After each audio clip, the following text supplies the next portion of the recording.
Hi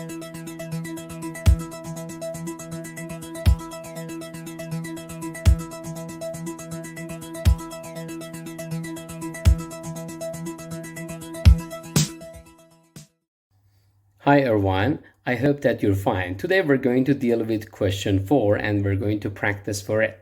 Actually, the question is taken from ETS Test Ready section, part of a personal web page in the ETS website, and a real candidate is going to take this test and practice for speaking. Actually, question 4 in the speaking section of this exam is integrated question, and you're supposed to listen to a lecturer who's giving lecture about academic topic in a classroom, and then you're going to paraphrase and talk about it.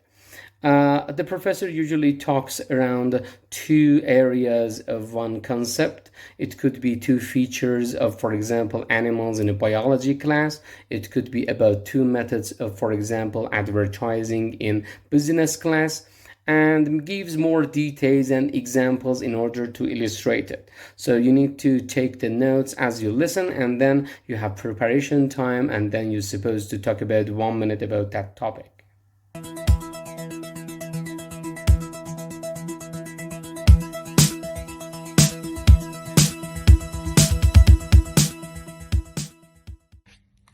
Hello everybody, my name is Benjamin. I've been Mr. Hanipur's student for almost 6 years since middle school.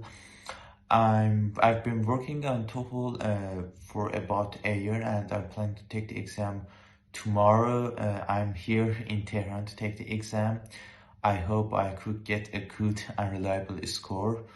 Yes, in this video we're trying to just show you some of the practices and examinations that have been recorded from the TOEFL ETS website itself. It's just some kind of simple practice to evaluate your speaking and listening ability. So you could pause the video and do the exam for yourself while we're taking it. At the end, don't forget to subscribe to the channel and like the video.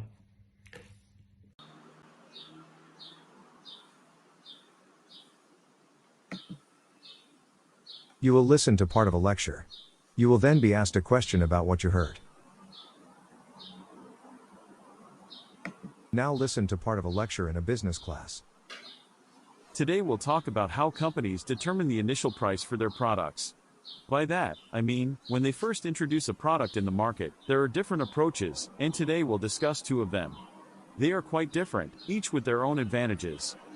One approach or strategy sets the initial price of the product high, followed by a lower price at a later stage. Why? Well, when introducing a new product, companies want to build a high-quality image for it. Products that cost more are believed to be of higher quality. During the early stages of the product life cycle, companies can make very high profits from consumers willing to pay more for a high-quality product, and although consumers know that prices will eventually go down, they're also willing to pay more to get the product sooner. This approach works very well with innovative high-tech products. Now just think about when video recorders, or video cameras, or even cell phones, first came out. They were very expensive, but then they became much more accessible. Another very common strategy sets an initial price low. Now, this happens when the market is already saturated with the product, and the strategy is to undercut its competitors. Say there's a newly starting computer maker trying to gain market share. So what do? They offer a computer at an affordable price, lower than existing brands. By doing this, the company appeals to new consumers who weren't probably even interested in getting a computer, and, of course, to existing consumers who might now be tempted to switch brands. Now, how does this company make profits with its low-priced computer? Well, one thing that's often done is to encourage their customers to buy accessories also manufactured by them, like printers or software.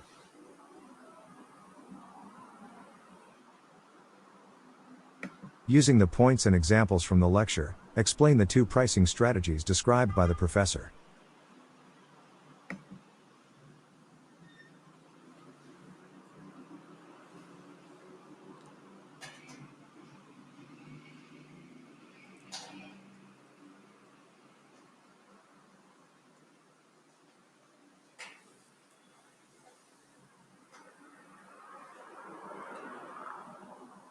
The professor is explaining about methods that some companies use in order to determine their products' prices. First, he was explaining. He mentioned that at when the products are initially released, they put some kind of high prices on their products in order to benefit in two ways. First, persuade the people who are ready to pay much more money in order to get the product sooner.